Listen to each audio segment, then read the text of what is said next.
सबैजनालाई नमस्ते। यति बेला चाहिँ हामी घरदेखि सदरमुकामसम्म पैदल यात्रामा हिँडिरहेको छु।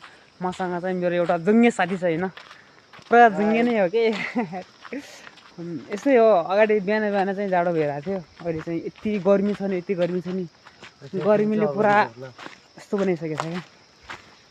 ठिक छ, अब लगत्तै पुग्छौँ होला। यात्रा जे होस् रमाइलो भइरहेछ है, मौसम पनि पुरै साफ छ। अगाडि पनि हाम्रो साथीहरू बसिराख्नु भएको रहेछ, लेडिज साथीहरू हुँदो रहेछ।